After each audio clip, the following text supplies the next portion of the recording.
Hello everyone. As we have discussed in numerical, or we have solved a numerical in the previous lecture related to the stability of an automobile.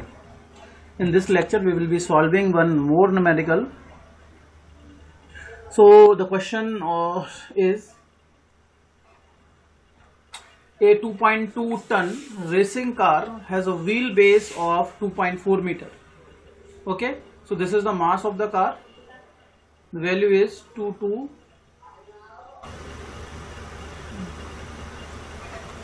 The value is, sir screen stop हो गई. screen stop हो गई, just wait. So the question is, a 2.2 ton racing car. So obviously this is the mass of the car whose value is m. लिख सकते हो, you can given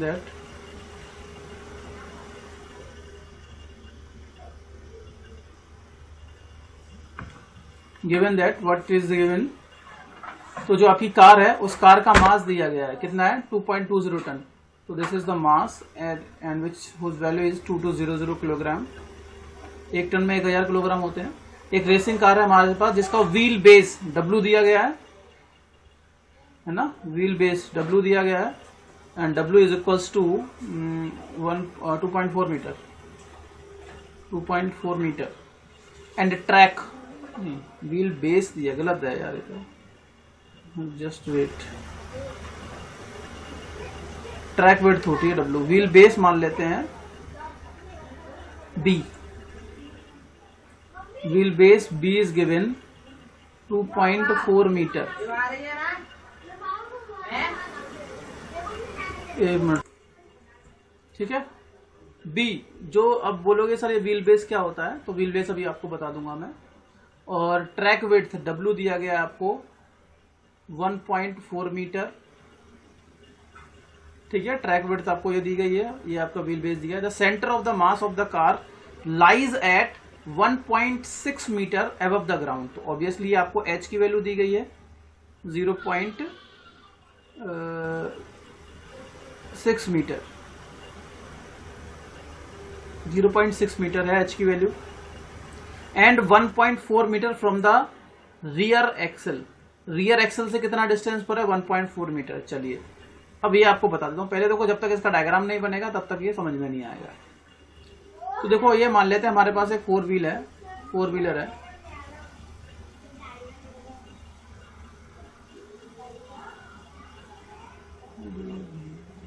क्यों हो रहा है?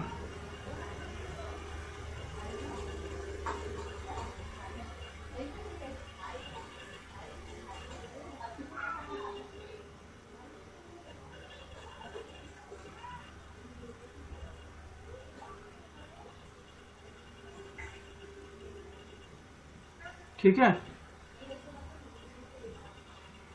यहाँ आपके व्हील्स लगे होंगे 4. एक व्हील ये हो गया, एक व्हील ये हो गया, एक व्हील ये लग गया, एक व्हील लग गया ये. तो ये जो डिस्टेंस दी गई है यहां से यहां तक की, इसको बोलते हैं ट्रैक विड्थ. ये आपका W होता है. और इन दो व्हील्स के बीच की डिस्टेंस जो होती है, एक तरीके से आप बोल सकते हो लेंथ बिटवीन द व्हील्स. ये आपकी स्मॉल v मान लेते हैं हम. ठीक है, चलिए. तो अब बोला गया ये 2.4 है और W है 1.4. ठीक है, ये आपका 1.4 मीटर है और ये आपका 2.4 मीटर है. ठीक है, 2.4 मीटर ये हो जाएगा. और ये बोला गया है द सेंटर लाइज एट इतने मीटर अबव द ग्राउंड. तो ये तो h हो गया, इसमें कोई दिक्कत नहीं है. आवाज आ रही है ना मेरी? Hello hello.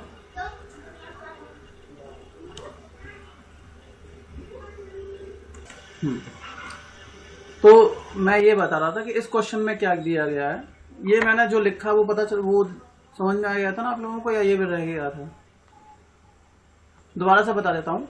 जो 2.2 टन की एक रेसिंग कार है हमारे पास, बोल देता हूँ. तो 2.2 टन की एक रेसिंग कार है और जिसका व्हील बेस है 2.4 metre.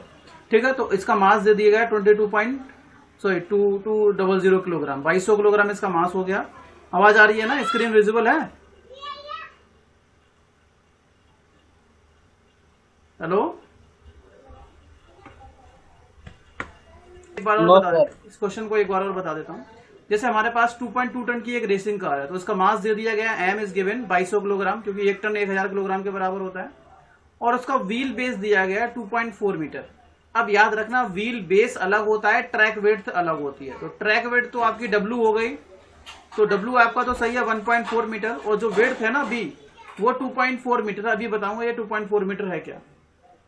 The centre mass of the car lies at 0.6 metre above the ground, तो ये आपकी H की वैल्यू हो गई, ठीक है, above the ground, and 1.4 metre from the rear axle. अब देखो इसके लिए डायग्राम आपको समझना है।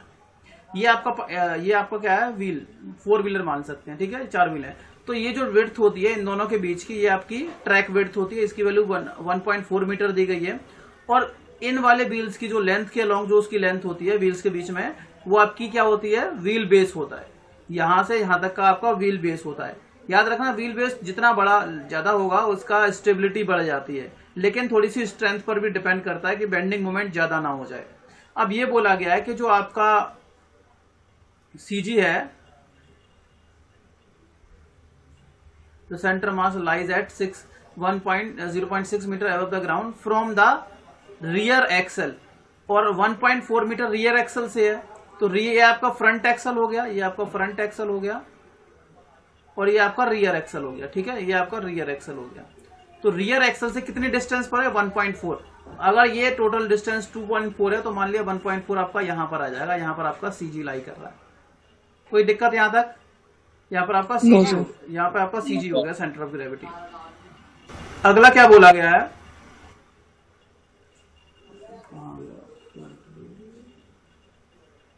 Centre mass of the ground, the equivalent mass of the engine parts is 140 kilogram. तो mass of engine parts ME आपको दिया गया है, वो कितना दिया गया है, 140 kilogram. With radius of gyration K दे दिया गया है इंजन के पार्ट्स का, KE 150 mm दे दिया गया है।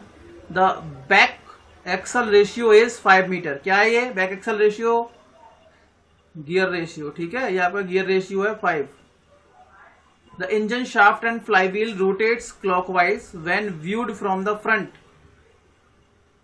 जो इंजन की शाफ्ट है और इंजन का जो फ्लाईव्हील जो दोनों है वो कैसे घूम रहे हैं, clockwise, when viewed from the front. Hello, हाँ भैया, एक मिनट, ठीक है, G5 हो गया। इसके बाद the engine shaft and flywheel rotates clockwise when viewed from the front. अब यहां सोचने वाली बात यह है कि जो आपका इंजन लगा है ना, जो आपका इंजन लगा है, अगर ये आपका फ्रंट पोर्शन है, ये आपका फ्रंट है और ये रियर पोर्शन है, तो आपका जो इंजन है वो कैसे रोटेट कर रहा है, क्लॉकवाइज रोटेट कर रहा है। जब आप इसको यहां से देख रहे हो, यहां से जब आप इसको देख रहे हो तो वो क्लॉकवाइज घूम रहा है। अब आपका इंजन हॉरिजॉन्टल नहीं है, उसकी शाफ्ट हॉरिजॉन्टल नहीं है, ऐसी नहीं है उसकी शाफ्ट। उसकी शाफ्ट कैसी है इंजन की, ऐसी है, ठीक है। अभी और नॉलेज देख लेते हैं और पढ़ते हैं इसके बारे में। Each wheel has a diameter of, wheel diameter दिया गया तो RW दे दिया गया, R आपका व्हील दे दिया गया, कितना है 0.4 मीटर हो जाएगा, ठीक है। And moment of inertia, wheel का moment of inertia I of wheel दे दिया गया है 0.7 kg मीटर स्क्वायर, ठीक है। Determine the load distribution on each wheels when the car is rounding a curve of 100 metre radius, capital R दे दिया गया है, at a speed of 72 kilometre per hour. Speed दे दी गई है V, 72 किलोमीटर पर आवर। आवाज आ रही है ना, बताओ जरा।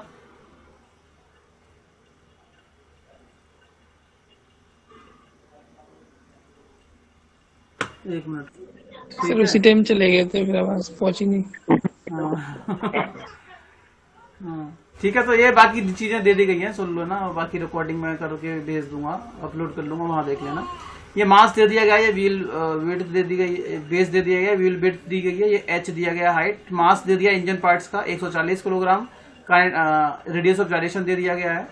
और एक बात इसमें दी गई है स्क्रीन। ये सारे पैरामीटर्स दिए गए हैं, अभी सुन लो जरा, चलो ठीक है। मास दिया गया है, व्हील, ये दोबारा से पढ़ना पड़ेगा एक मिनट। आपका जो इंजन है वो क्लॉकवाइज घूम रहा है जब आप फ्रंट से देख रहे हो, तो भाई ये फ्लाईव्हील आपका इस तरीके से माउंट होगा ना, इंजन शाफ्ट ऐसे होगी तभी तो आप क्लॉकवाइज देखोगे। अगर ये ऐसे माउंट होता तो क्लॉकवाइज और एंटी क्लॉकवाइज तो साइड से पता चलता ना, क्लॉकवाइज है या एंटी क्लॉकवाइज है। समझ में आ रहा है कि नहीं? ठीक है, तो आपकी जो एक्सल जो एक्सिस है वो इस तरफ है, वर्टिकल है, ठीक है। अभी देख लेंगे, वर्टिकल है आपकी, तो मान लेंगे ये आपका इंजन है। अभी कहीं भी मान लो, कोई दिक्कत नहीं है। और ये एक्सल है, एक्सिस है उसकी, इंजन की एक्सिस, ये आपका इंजन है, ई लिख दिया है मैंने, ठीक है। Rotation the clockwise of engine rotates clockwise when viewed from the front. तो जब आप यहां से फ्रंट से देख रहे हो, यहां से देख रहे हो, तो आपका इंजन क्लॉकवाइज घूम रहा है, ऐसे करके घूम रहा है, क्लॉकवाइज, ठीक है। चलिए, each wheel has diameter, wheel का डायमीटर दे दिया गया है, तो रेडियस हो जाएगी RW 0.4 मीटर, और मोमेंट ऑफ इनर्शिया व्हील का हो जाएगा 0.7 kg metre square. Determine the load distribution on the wheels when the car is rounding a curve of this metre. तो हमें लोड डिस्ट्रीब्यूशन वही निकालना है कि लोड कितना कितना लग रहा है उसके ऊपर, ठीक है। लोड डिस्ट्रीब्यूशन कहां पर लोड कितना लग रहा है, रिएक्शन से मतलब नहीं है अभी, शायद रिएक्शन भी पूछी गई है, हाँ वो रिएक्शन पता करनी है। Wheels when the car is rounding a curve of 100 metre, 100 metre का एक टर्न ले रही है आपकी कार, ठीक है। तो ये कैपिटल R हो गया, और वेलोसिटी कितनी है 72 किलोमीटर पर आवर, तो ये V है 72 किलोमीटर पर आवर। और पहला केस है जब वो लेफ्ट में टर्न कर रही है, दूसरा जब वो राइट में टर्न कर रही है। तो मैं एक केस आपको बता देता हूं, दूसरा केस आप लोग खुद से एज्यूम करके निकाल सकते हैं, सॉल्व कर सकते हैं, ठीक है। बोलो, आवाज आ रही है कि नहीं? चलो अभी तो आ रही है, ठीक है। चलिए, तो हम मान लेते हैं कि हमारी कार जो है स्ट्रेट मूव कर रही है इस तरफ, और ये लेफ्ट टर्न ले रही है। तो केस 1 हम एज्यूम कर लेते हैं, केस 1। केस 2 आपको खुद से करना है, assuming the car is taking left turn, car is taking left turn, ठीक है। चलिए, अब इसमें क्या करना है, हमें रिएक्शन से निकालनी है, ठीक है।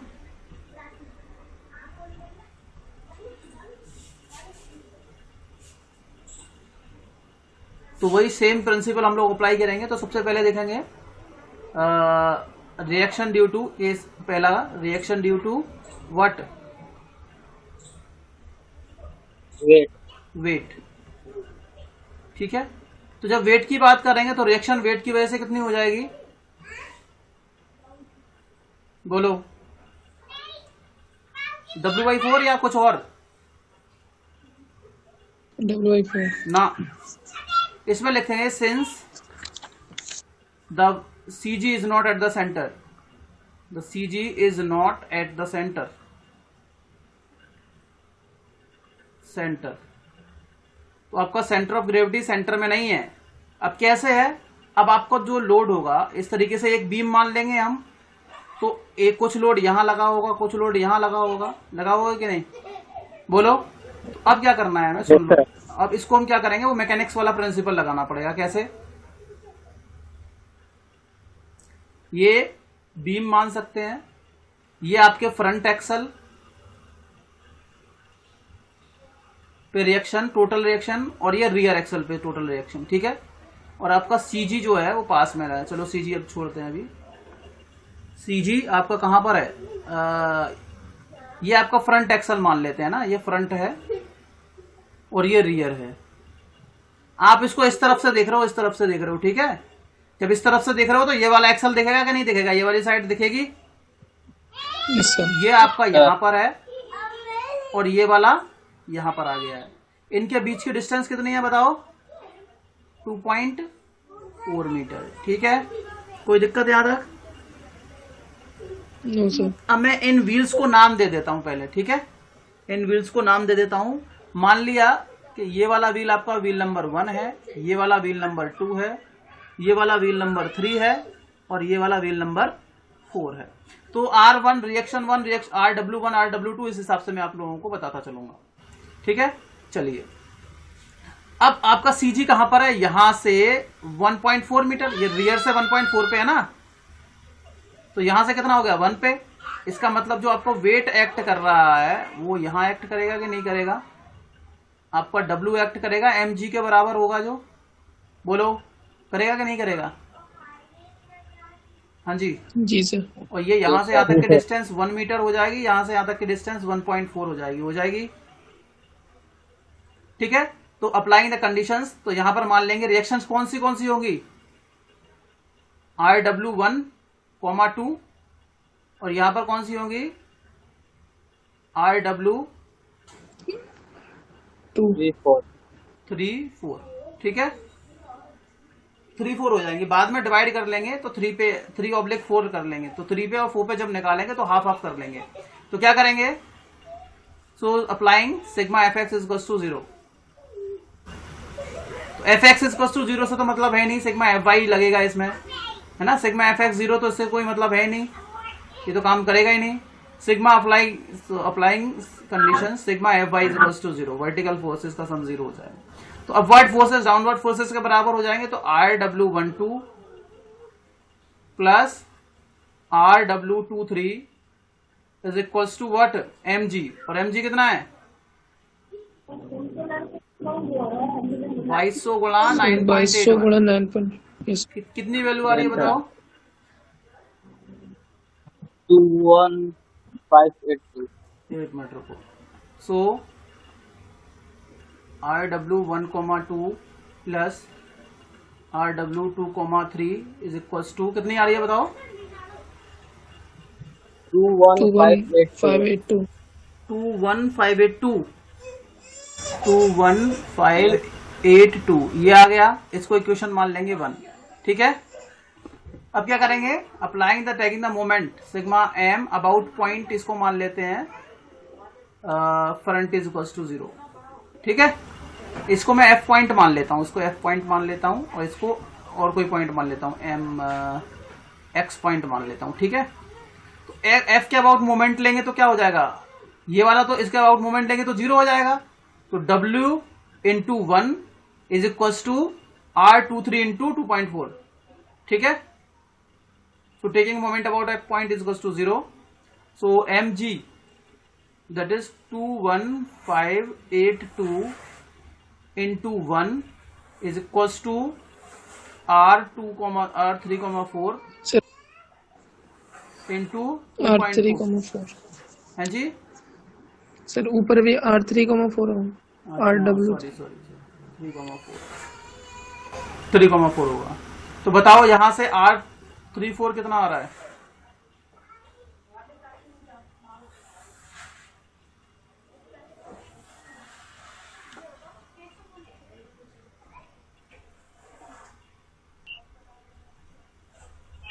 सर 89925 6294 गलत आ रहा है, सर 89925.5 मिला। हाँ 8992.5 92.5 8992.5 गलत आ रहा है यार, ये ज्यादा थोड़ी ना आएगा, कम आएगा, 2 से डिवाइड करो कितना आ रहा है,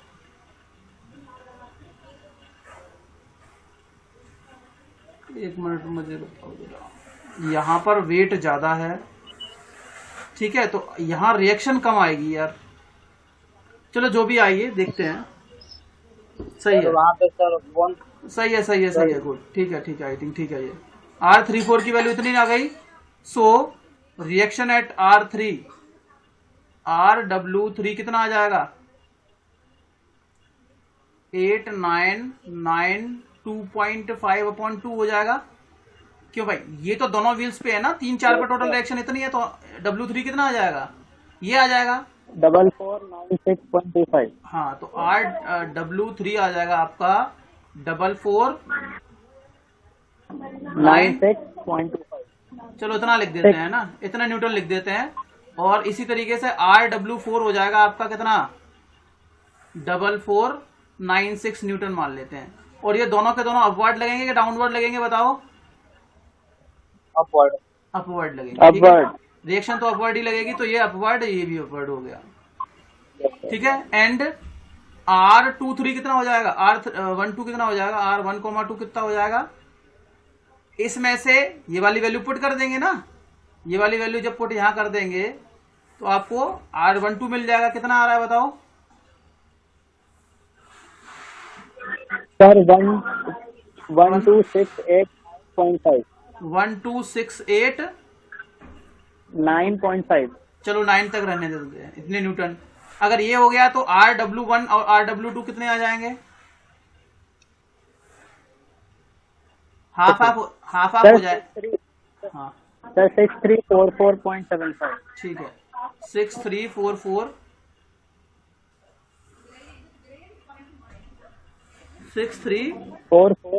44.75। 45 कर लेते हैं, 6345 कर लेते हैं। चलिए इतना न्यूटन आ गया। ये भी अपवर्ड लगेंगे। तो वेट की वजह से रिएक्शंस ऐसे निकालते हैं, अगर सीजी सेंटर में नहीं है तो, ठीक है। चलिए अगली बात क्या है, जब ये लेफ्ट टर्न लेंगे आप, तो आपके जो व्हील्स होंगे वो ऐसे घूम रहे होंगे, एंटी क्लॉकवाइज घूम रहे होंगे कि नहीं घूम रहे होंगे? अब क्योंकि इस वाले केस में जब देखोगे तो वो व्हील इस तरीके से घूम रहे हैं और आपका इंजन ऐसे घूम रहा है, तो दोनों का जो सेंट्रीफ्यूगल इफेक्ट होगा वो अलग होगा, ठीक है, ठीक है कि नहीं?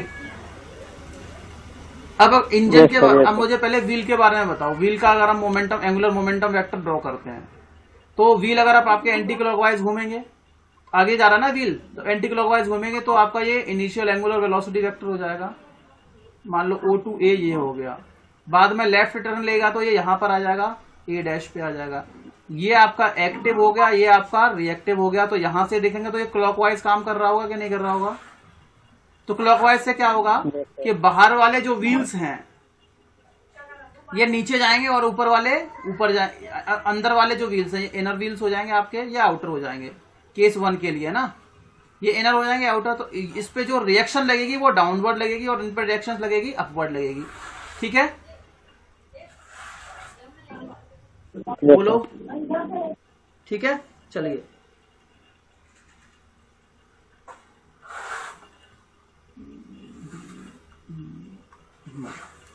तो बी पार्ट हो जाएगा reaction due to gyroscopic effect.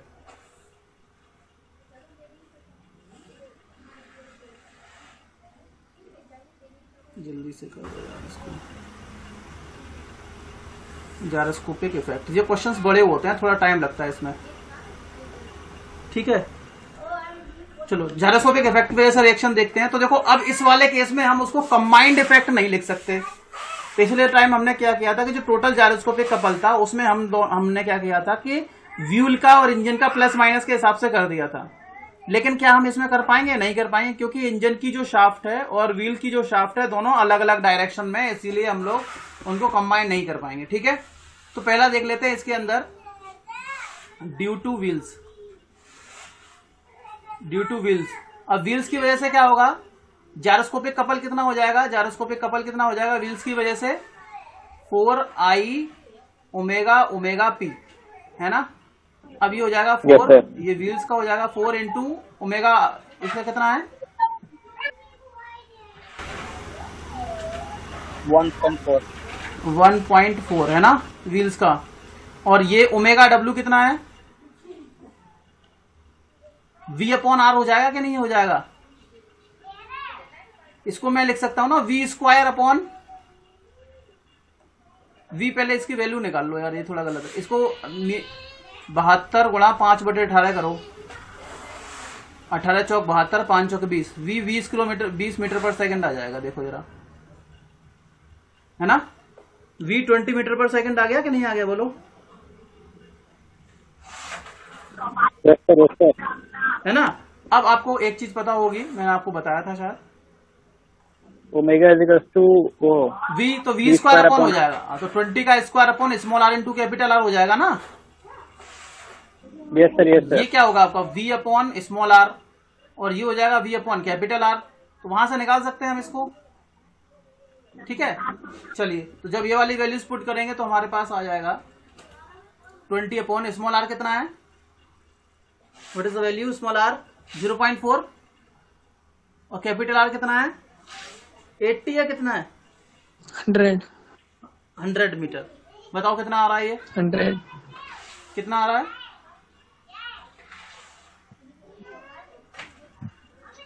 Sir I omega sir 0.7 है सर।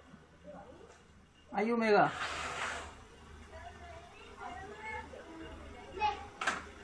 एक मिनट, हाँ 0.7 है, सॉरी, सही है, सही कर लो उसको, 0.7 है ये, 0.7।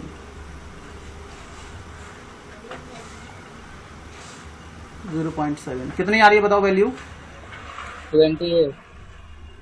28 है ना।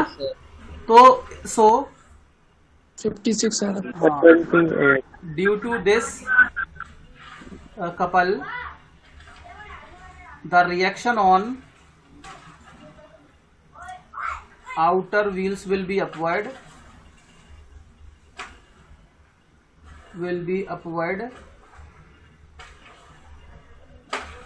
and inner wheels will be downward। ठीक है, यही होगा। अभी मैंने आपको बताया था कि नहीं बताया था, ये समझ में आया कि अपवर्ड और डाउनवर्ड कैसे होगी इस कपल की वजह से रिएक्शन। ठीक है, बोलिए, hello. Yes sir, yes sir. ठीक है, अब क्या करेंगे हम, यहाँ पे रिएक्शन कितनी हो जाएगी, इनर व्हील्स पे कितनी हो जाएगी, तो इनर व्हील्स पे रिएक्शन कितनी होगी, इनर व्हील्स पे हो जाएगी रिएक्शन आपकी, for inner wheels reaction due to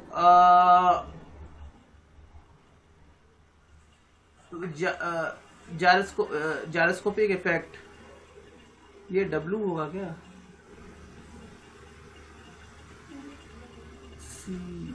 W नहीं लिखेंगे इसको, G लिख देते हैं, G जायरोस्कोपिक, और लिख देते हैं GW, W मतलब व्हील्स की वजह से, तो RGW लिख लेंगे इसको, RGW। अब इनर व्हील्स कौन कौन से आपके, व्हील नंबर 1,3 है ना। 1,3। तो 1,3 पे अलग अलग बात कर लेते हैं। तो 1,3 पे जो हो जाएगा, इसको 1,3 अलग अलग से जो वैल्यू हो जाएगी वो आपकी हो जाएगी 28/2W हो जाएगी कि नहीं, है ना। 28/2 इंटू W कितना है, 1.4 कितना है, 1.4 है शायद। तो बताओ कितनी वैल्यू आ रही है, 10 आ जाएगी शायद, ये 10 न्यूटन आएगी। Yes sir, 10। 10 न्यूटन आ गई। ये अपवर्ड आ गई डाउनवर्ड आएगी, ये डाउनवर्ड आ जाएगी। ये ईच की बात कर रहा हूं मैं, ठीक है, ईच की 1 पे अलग होगी, 3 पे अलग अलग 10-10 के बराबर होगी। और आउटर व्हील्स पे कितनी हो जाएगी, आउटर व्हील्स पे RGW 2,4 कितना हो जाएगा, 28.2 1.4 के बराबर हो जाएगी। ये भी 10 न्यूटन के बराबर होगी कि नहीं, लेकिन इसकी डायरेक्शन हो जाएगी अपवर्ड। ठीक है, यस सर। अब इसके अंदर दूसरा portion, due to engine parts, तो जायरोस्कोपिक कपल कितना हो जाएगा, जायरोस्कोपिक कपल इंजन की वजह से कितना हो जाएगा, I ओमेगा P। तो ओमेगा इंजन हो जाएगा, जिसकी value I into G into omega W into omega P हो जाएगी कि नहीं हो जाएगी, बोलो। ठीक है, चलिए बताओ कितना आएगा, CE कितना आ जाएगा, ये हो जाएगा I 1.4 है शायद इस वाले केस में, G कितना है 6, सर जी कैसे आया सर? सर G5 बेटा जी नहीं दिया गया है, rear axle ratio, back axle ratio 5 है, ये 6 नहीं है, 5 है ना। ये इसका मोमेंट ऑफ इनर्शिया कितना दिया गया है? नहीं, आई नहीं दिया गया भाई, इसमें दिया गया है के और एम ई दिया गया है 140 और के दिया है 0.15।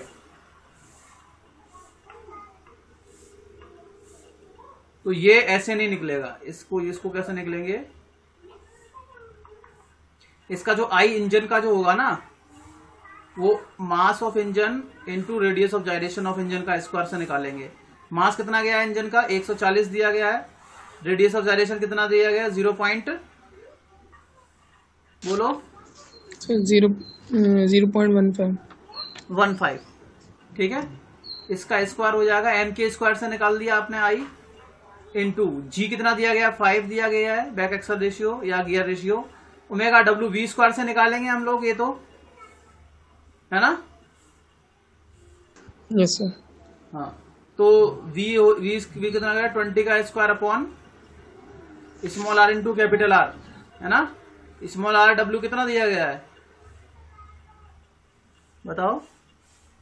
0.4 ये हो जाएगा आपका 0.4। ठीक है, गुड। इंटू 4 इंटू 100 कितनी आ गई वैल्यू?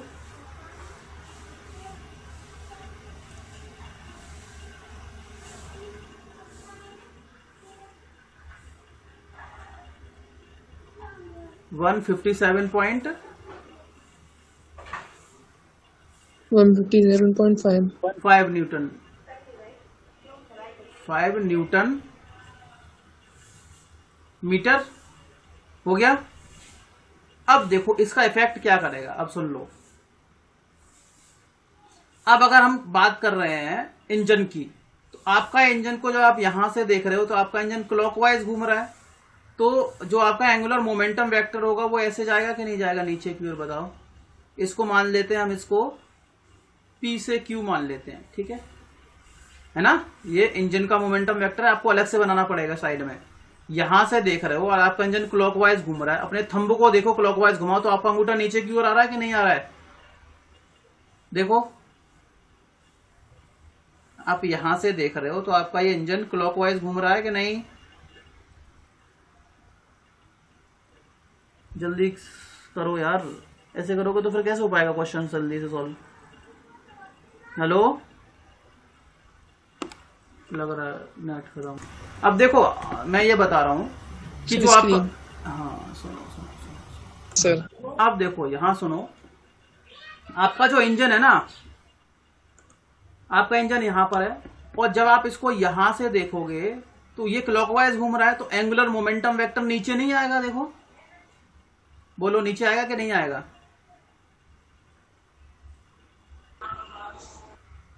आप अपने थंब को रखो तो अंगूठा नीचे क्या आएगा, तो P से Q मान लिया।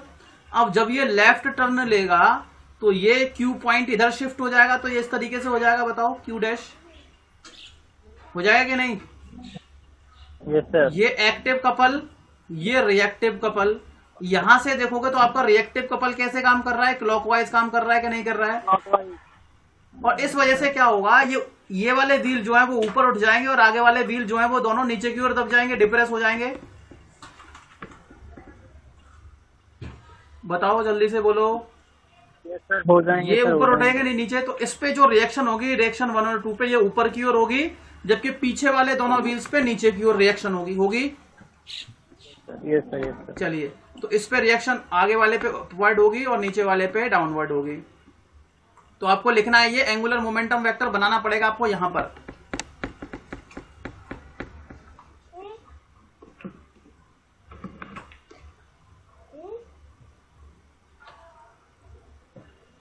ठीक है, अब देखो कैसे बनाना है। तो आप लिख सकते हो, due to this couple the reaction on front wheels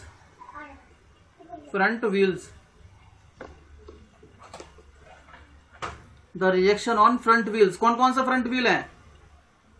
1, 2 sir will be upward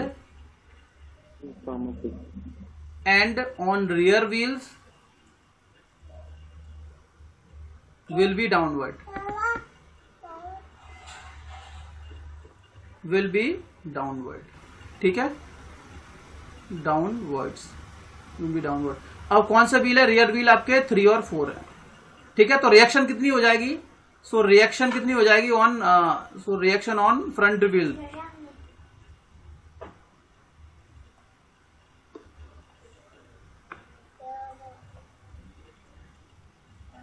front wheels are किसकी वजह से? जायरोस्कोपिक कपल इंजन पार्ट्स की वजह से. तो आर जी इंजन लिख लेंगे हम, आर जी इंजन 1,2 लिखेंगे. कितनी हो जाएगी कपल की वैल्यू? सीई अपॉन कितना आ जाएगा? क्या आएगा? है 2B नहीं, डब्ल्यू नहीं आएगा, यही तो बात है. बी आएगा, बी 2B है ना, क्योंकि ये कपल कैसे काम करेगा? ये कपल काम कर रहा होगा ऐसे, ये ऐसे काम कर रहा है, इस तरीके से काम कर रहा है, तो लेंथ ये वाली आएगी, ये वाली बी लेंथ आएगी. ठीक है, ये याद रखना है.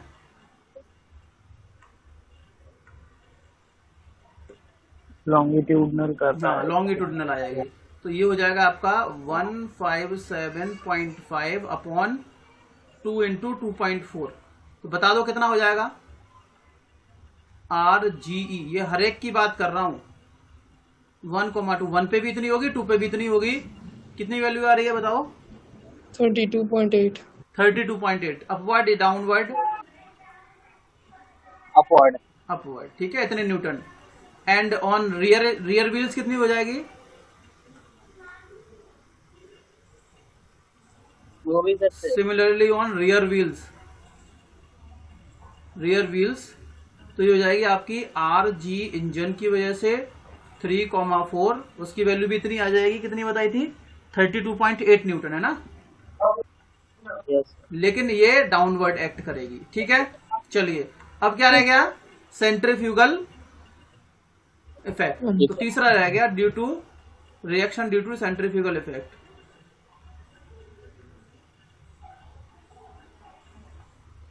सेंट्रीफ्यूगल इफेक्ट, तो इसमें मैं ज्यादा नहीं, सीधे सीधे आंसर लिखता हूं. कपल कितना हो जाएगा सेंट्रीफ्यूगल इफेक्ट की वजह से? तो सेंट्रीफ्यूगल कपल कितना हो जाएगा? सीसी कितना हो जाएगा? CC mass V square. M V square upon R. Yes sir. Capital R आता है इसमें. मास कितना है? 2200. वेलोसिटी कितनी है? 20 का स्क्वायर अपॉन आर कितना है? 100. बताओ कितनी वैल्यू आ रही है कपल की? अच्छा, 1 मिनट और. इंटू एच और होगा इसमें, है ना. एम वी स्क्वायर, ये तो फोर्स हो गया. इंटू एच भी तो होगा. Yes sir. इंटू एच कितना है? 1 पॉइंट नहीं 0.6. 0.6. 0.6. 0.6. 0.6. चलो 5 कराओ, बताओ जल्दी कितनी वैल्यू आ रही है? 400. 5820. 5280. 5280. 5280 न्यूटन मीटर, है ना. इतना आ जाएगा कपल, इतने न्यूटन मीटर आ गया. तो रिएक्शन, अब देखो इस कपल की वजह से क्या होगा? आपका व्हीकल जब लेफ्ट साइड में टर्न करेगा इधर, तो कपल किधर काम करेगा? ऐसे काम कर रहा होगा. क्यों? पुराने वाला डायग्राम देखो जरा, Yes. उसमें सेंट्रीफ्यूगल फोर्स बाहर लगेगा, ये हाइट h होगी, ये अंदर एक कंपोनेंट काम कर रहा है, तो ये क्लॉकवाइज काम करता है. इसकी वजह से क्या होगा कि आउटर व्हील्स नीचे जाएंगे और इनर व्हील्स अपवर्ड उठेंगे. तो इस पर रिएक्शन, आउटर व्हील्स पे रिएक्शन अपवर्ड होगी और इनर व्हील्स पे रिएक्शन डाउनवर्ड होगी. ठीक है, तो आप लिखोगे so due to this couple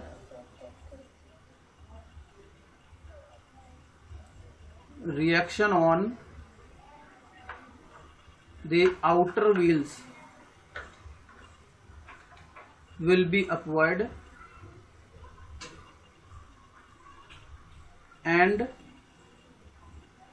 on inner wheels will be downward. Inner wheels will be downward. ठीक है, तो कितनी कितनी वैल्यू होगी वो देखो. तो आपके पास आउटर व्हील्स की बात करेंगे तो reaction due to centrifugal couple on outer wheels. Outer wheels की बात कर लेते हैं पहले, आउटर व्हील्स पे तो कैसे जाएगी? आउटर व्हील है आपके wheel number 2 and wheel number 4। कितनी वैल्यू आ जाएगी? सीसी अपॉन 2W आ जाएगी। सीसी कितना है? 5280 है ना? 5280 अपॉन 2 इंटू डब्ल्यू कितना है? 1.4। 1.4। हाँ बताओ कितनी वैल्यू आ रही है यहाँ से? 1886 886 1886। ये अपवर्ड होगी downward? Upward. And on inner wheels कितनी? ऑन इनर व्हील्स भी इतनी होगी।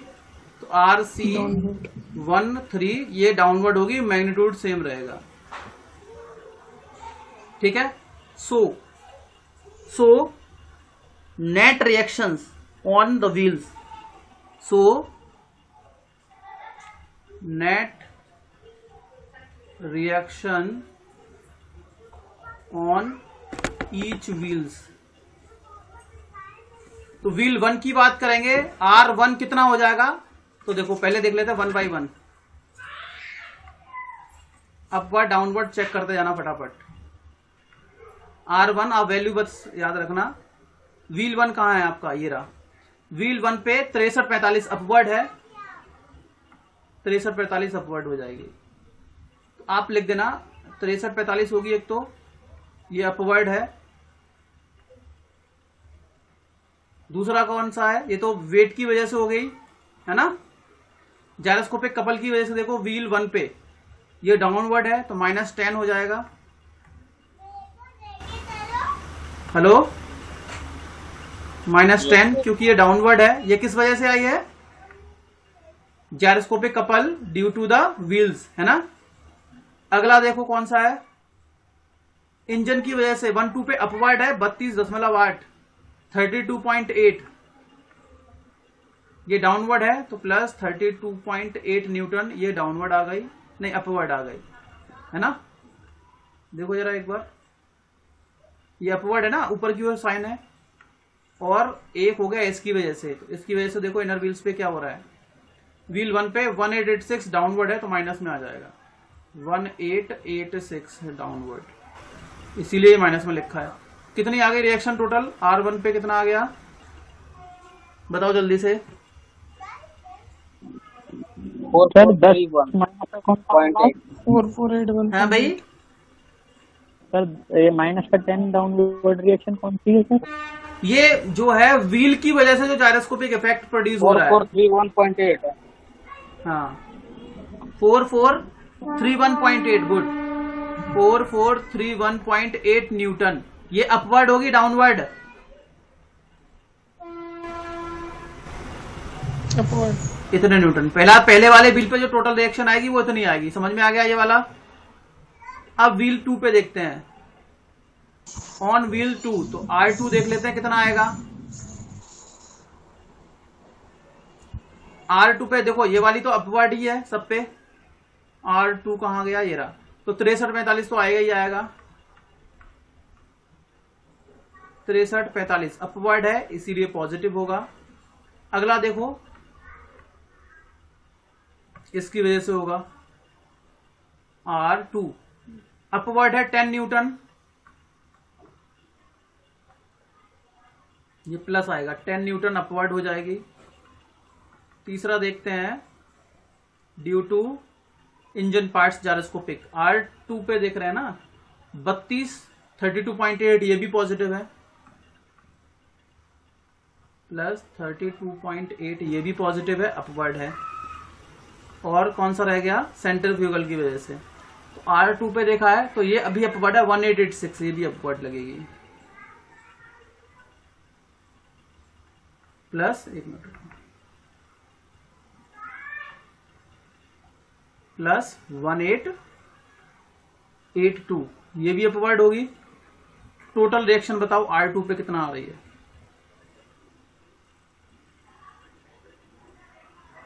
सर 8271 9.8 ये 82 है या 86 है? 86 होगा सर। 86। 86 है सर। हाँ, कितनी वैल्यू आ रही है? 8273.8 सर 8273.8 8273। ये 45 या 95 है? कौन सा वाला सर? 6295 होगा सर। हाँ, ये 95 है, तभी गलत आ रहा है। 69 हाँ, तो ये पुट गलत। करोगे तो 8223.8 आएगा। 8223.8 ये सर। ठीक है, तो ये रिएक्शन अपवर्ड है, डाउन अपवर्ड, तो ये दूसरे वाले व्हील पे रिएक्शन आ जाएगी। अब R3 कैलकुलेट करो, बताओ। अब R3 में अगर देखेंगे तो 4496 होगा पहले तो, ये वाला होगा कि नहीं?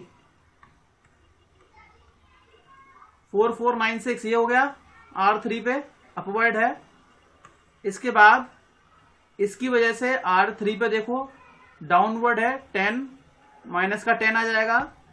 और R3 पे देखो इसकी वजह से माइनस 32.8 आएगा, और इसकी वजह से आएगा R3 पे माइनस 1886। ठीक है, तो ये सारे लिख देता हूं, ये आपका अपवर्ड है, और बाकी सारे के सारे कैसे हैं? डाउनवर्ड। तो माइनस 10, 2567.2 हाँ, माइनस 10 माइनस 32.8 ये भी डाउनवर्ड, माइनस 2567.2 ये भी डाउनवर्ड। कितना बताया आपने?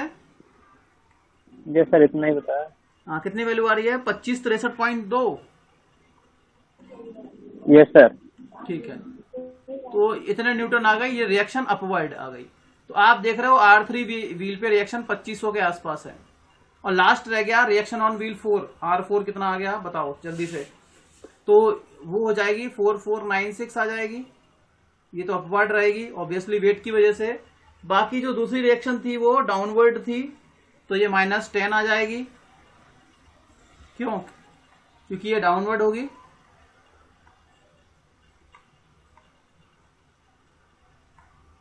Yes sir. ये माइनस सर इसकी वैल्यू है 6359 1886 आई थी। ये तो यार अपवर्ड है, डाउनवर्ड कहाँ है?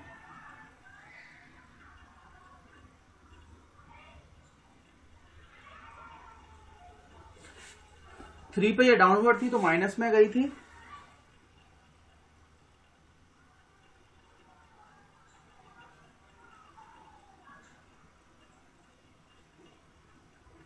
ये प्लस 10 आएगी ना?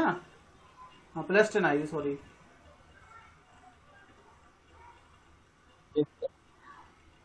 प्लस 10 आएगा। प्लस 10 के बाद अगला कैसा आएगा?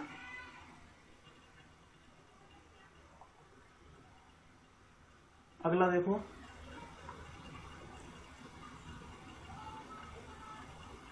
ये वाला 4 पे ना 32.8, ये माइनस के साथ आएगा, माइनस सर ये 34. प्लस 10 क्यों हो गया सर? ये तो डाउनवर्ड डायरेक्शन है। अरे अपवर्ड है भाई, नहीं अपवर्ड होगा, ये गलत गलत डायरेक्शन वाली, ये अपवर्ड है, अपवर्ड, ये डाउनवर्ड है। और लास्ट वाला क्या है? 4 पे अपवर्ड है, 1886 अपवर्ड है, तो पॉजिटिव हो जाएगा। अपवर्ड प्लस 1886 ये अपवर्ड है। तो टोटल रिएक्शन बता दो R4 पे। Sir 6357.2 6359.2 6359.2 Newton. थोड़ा बहुत चल जाएगा वेरिएशन, कोई दिक्कत नहीं। तो ये नेट रिएक्शन अपवर्ड है। अब अगर मैं आपसे पूछूं कि सबसे ज्यादा रिएक्शन किस व्हील पे है? सर R3 की वैल्यू 1886 आ रही थी। R3 की वैल्यू 1886 1886 नहीं यार, एक बार और चेक करो। सर R3 की वैल्यू 2567.2 आ रही थी सर, डाउनवर्ड। हाँ चलो, Upward direction। 67.2 ठीक है। सर अपवर्ड आएगी ना यार? हाँ अपवर्ड ही तो कह रहा हूँ सर। हाँ ये ठीक है। तो ये सारी रिएक्शंस सर आपको आपने वहाँ पे सर 1886 होगा, तो सर वहाँ पे R3 में आपने 2567 किया है डाउनवर्ड। हाँ सर R3 में आपने हाँ, तब भी 25। गलत है। अच्छा अच्छा अच्छा अच्छा, हाँ ये वाली वैल्यू यहाँ लिखी जाएगी ना, गलत लिख दिया, सॉरी। हाँ सर यस मैंने आंसर पूछा होगा तो उस टाइम पे गलत लिख दिया, ठीक है। हाँ सर, उसी time 1886 आएगा, ठीक है, अब सही हो जाएगा, अब इतना आंसर आ जाएगा, ठीक है। तो समझ में आ गया ये वाला क्वेश्चन कैसे है। ये मैंने किया है जब लेफ्ट टर्न ले रहा है, आपको दूसरा पार्ट कर लेना है राइट टर्न के लिए, ठीक है। Yes sir. ओके, चलिए बाकी जो आपका जो स्टेबिलिटी ऑफ टू व्हील्स है, उसमें एक चीज आती है जब टू व्हीलर की बात करेंगे, उसमें हम क्योंकि जो एक्सल होता है जब हम टर्न करते हैं बाइक को, तो एक्सल भी टर्न हो जाता है, जबकि फोर व्हील में ऐसा नहीं होता है। तो उस वाले केस में जो हमें एक्सल है, पहले उस एक्सल को या एंगुलर मोमेंटम को हॉरिजॉन्टल डायरेक्शन में रिजॉल्व करना पड़ेगा दो पार्ट में, एक हॉरिजॉन्टल एक वर्टिकल कंपोनेंट। वो देख लेते हैं, जरूरी नहीं है कि